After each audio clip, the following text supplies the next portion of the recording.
Hey there, folks. How's it going this morning, this Saturday? It's going to be 73 degrees today. How wonderful is that?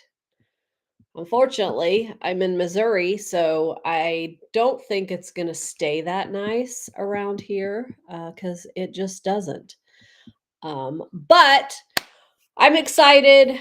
This is going to be short and sweet today. We've been talking about building wealth. And if you haven't joined the group, Intuitive Wealth Leaders, the group is focused for those who want to invest and build wealth primarily through real estate, but that's not the only way that we can build wealth. The target audience is folks who want to invest in real estate or who already are investing in real estate to bring information and knowledge so that we can all build wealth together. And so the last couple weeks, I've talked about financial freedom and defining that and how it's much different depending on who you are, because it's really an individual thing. I can't say what financial freedom looks like for you. And you can't say what it looks like for me and for anybody else. So that's really important to note because often, we want to define financial freedom and say, here's what it looks like. Well, that's only what it looks like for me. So it's important to be able to define financial freedom for yourself and know what that looks like. Because if you don't know what it looks like, for one, you don't know where you're going. So defining that, and there are lives from the last 2 weeks where we talked about your journey finding your financial freedom and how to get there and what that might look like for different people. And you can pull that up and watch that in the group if you missed it last week. So this week we're going to talk about what do you need to do to get started.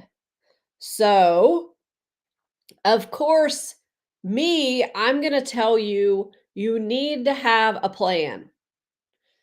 So you need to kind of lay out what it is that you're going to do and what are the things that you need to do in order to get started. So there's not like an answer or like, here's what you need to do. But one, you do need to get educated. You need to learn what some of the basic real estate investment strategies are. And, so that you can make an educated decision about what you want to do. Now, some of that is going to be determined by your financial freedom goals and your someday goals and where it is that you want to be 10, 15, 25, 30 years from now. And where you want to be and how you start building is really critical. So the other thing is that you really getting educated sometimes causes us to chase shiny objects, for lack of a better term. And so we really want to not chase the shiny objects. So, in a sense, really set out to establish what are your long term goals. I call those someday goals. What are your someday goals? So, if you're going to build a business, what are those someday goals for you? Because I'm going to tell you, if your goal is to and you want your strategy is to flip houses, yes, you can make money in that, but it's ultimately a job. And even if you outsource, you can still be pulled into the weeds when other people screw up or other people don't do the things that they need to do. So those of you that are on, thank you. I cannot see who's on exactly. I think somehow you have to like allow the software to be able to see you. It just says Facebook user. So, and YouTube user. So anyways, if you are here, you have to tell me who you are because I can't see you. Um, Unfortunately, I haven't figured that out yet, but I think that you have to allow it something on your side. So, anyways, back to flipping houses. A lot of people want to flip houses because of HGTV. HGTV makes it sexy. It makes it look so awesome. We can do all of these things and make these pretty houses and make all of this money. Well, it's not like that. It's not that easy. I think you all know that. You know it's not that easy. But really, it is a good way to create active cash. Hey, Jordan, thanks for stopping by. So, it is a great way to create active cash. But if your financial freedom and your freedom goals are to be sitting on a island somewhere, you might not want to have a house flipping business unless you have a really, really good and trusted uh, leadership team that you can offload that business to, who's going to run the business just like you would if you were there. So that is the thing, is that so many things go wrong. I mean, you really have to set yourself up as a corporation, in my opinion, in order to do that, where you have president and CEO who's running the company, you have a CFO who is ultimately managing all of that operational stuff.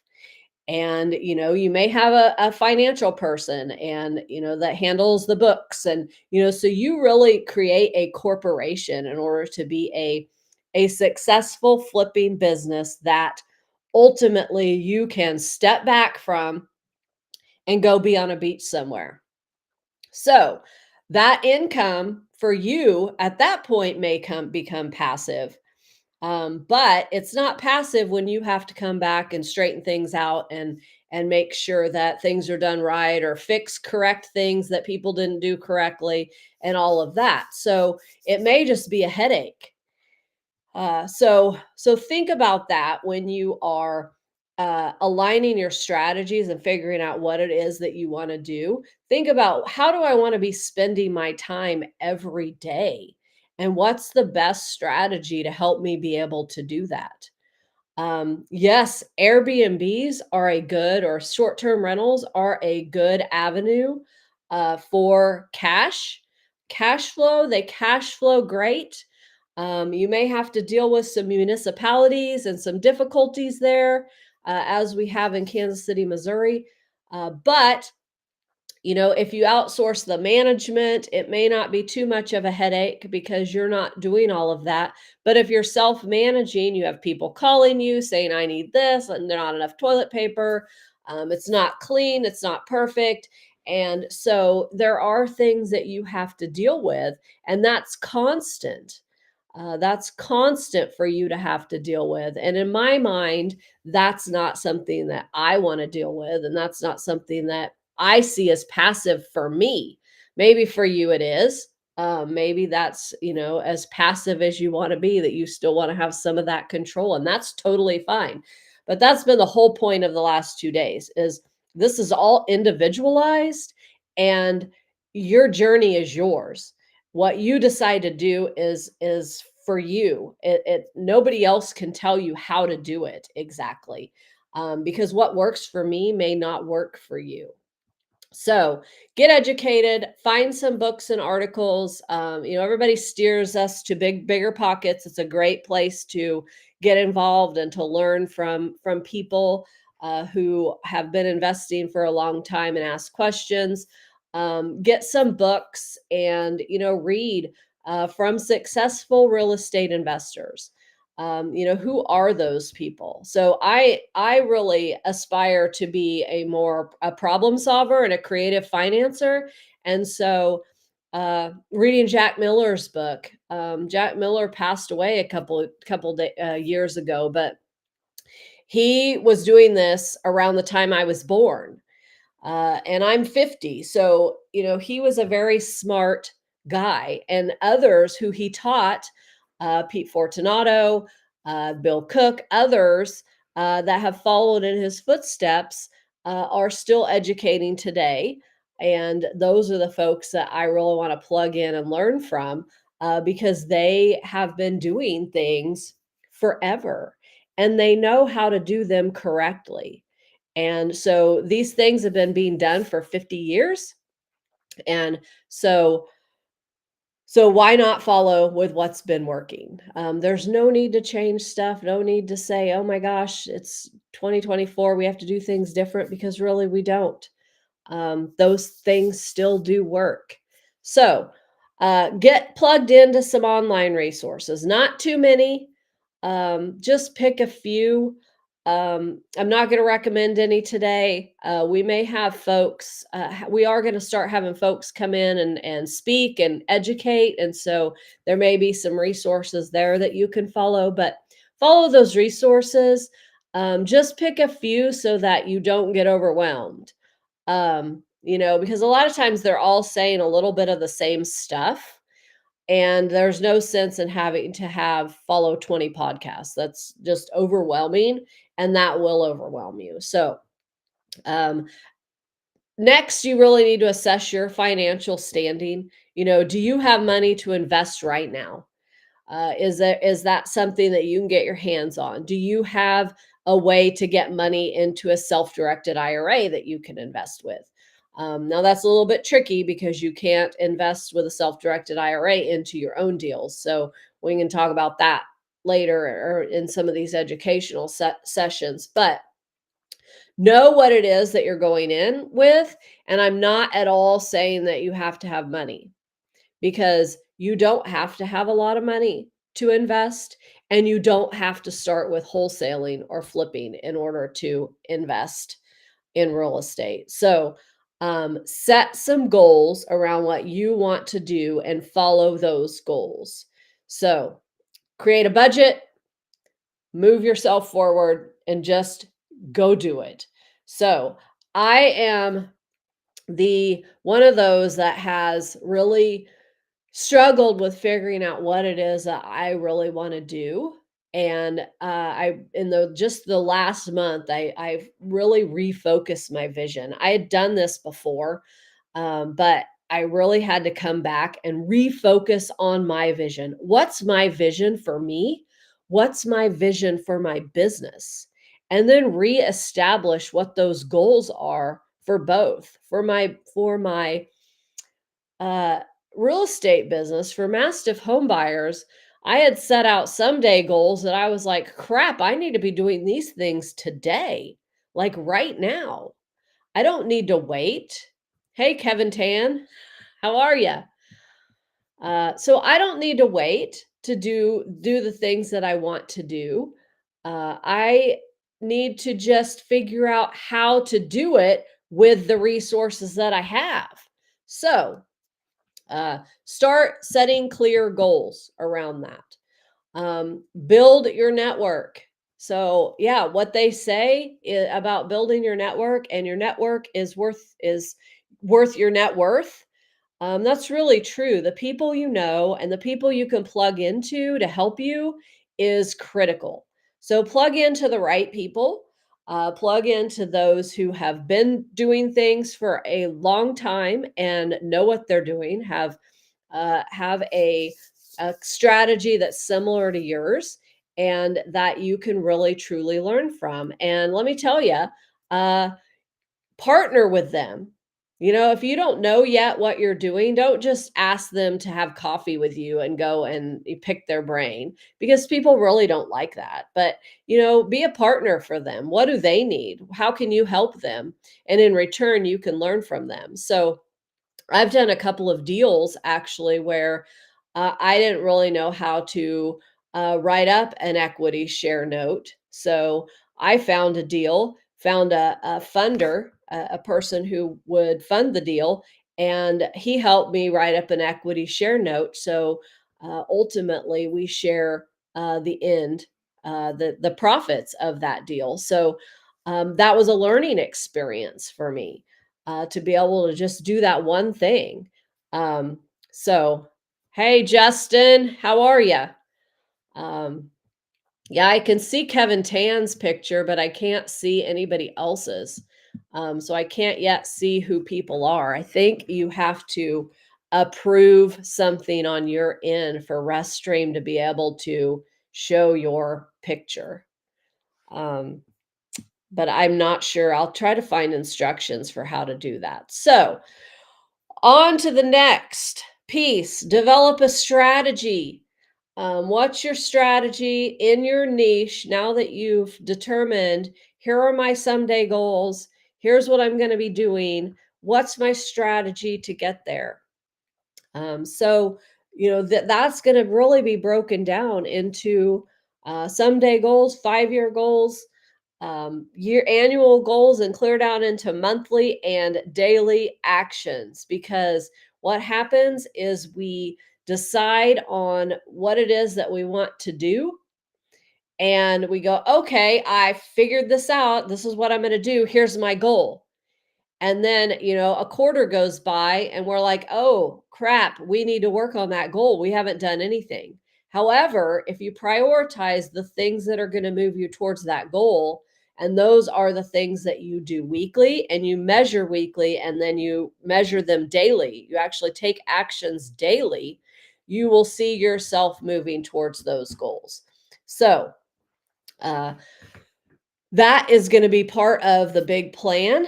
And so, just a little plug for the masterclass. I am going to be doing vision and goal setting on March 16th virtually. And if we have enough people that are interested in the in person, we'll do an in person version on March 23rd.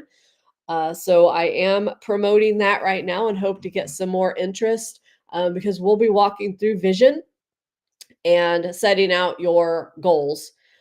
So that will hopefully help people get through some of this of what is it that I want to do, so that we can make decisions and move forward with those goals. So, um, there are some other things that you really need to learn and understand, and I think that's some of what really slowed me down too. Is, you make a decision on here's what I'm going to do, and then there are all these things, all of this stuff that comes up, legal stuff and tax stuff and stuff that I'm like, I don't want to understand that. I don't have time to learn that. I don't want to know that. As some of you know, I feel that way about taxes. I run the other way when it comes to talking about taxes. Um, so I now find people who like to talk about taxes, and I go to them. So I don't force myself to do all of the thinking. I find the people who can help me understand in my language and at my level, and I go to them. So those are things that don't let them scare you away. Find the people who can help you reduce your fear in moving forward with those things that maybe you don't understand, maybe legal restrictions or taxes, because people will throw out all sorts of things, Dodd-Frank this and these rules, and real estate agent rules, and you can do this and that and all of that, and just don't let that stop you. Figure out, what your path is, tune down some of the noise, and just take those baby steps forward, because that's how you're really going to get there, is taking those daily actions and creating habits around those actions is what's going to get you moving forward. So, hopefully, this is somewhat of an insight for folks. Most of you have been investors, and those of you on here, at least that I know that are watching, have been investing for a while. But I would challenge you to still go back and look at what it is that's your vision, and make sure that what you're doing does align with what your personal vision is and what your business vision is for your company, and that you're aligned with that. Because what I found was, when I went through it again, was the things that I was doing on a daily basis. Yes, it may have taken me towards some of the goals that I had set, but it wasn't taking me towards my vision. And then that made me unhappy, because I really want to live a certain way. There are certain things that make me happy. And so moving myself towards being able to be happy and live the life that I want to live, that's truly important. So I challenge you all to look at uh, putting yourself uh, in the position of looking at your vision. You know, what is it that you want? What's your perfect day look like? We're going to walk through some of that in the class on the 16th, and truly dive deep into understanding what makes you happy, and then be assured that your goals and the things that you're doing align with that vision. So I appreciate all of you for showing up today. I am going to jump off and head out. I'm actually going to look at a property today. So wish me luck. Cross your fingers that I'm the one that they like best. And I will be back here, same time, same place next week. We will be here live talking about various things. So if there's a topic that you want to hear about or want to talk about, or maybe you want to jump on with me and talk to me. So maybe we can get some Justin on one of these mornings to talk with me, and we can talk about uh, various whatever topic. So, Justin, I will try to jump on to your thing this morning as well, out in between my meetings too. So, thank you, and I will see you all next week. Bye bye.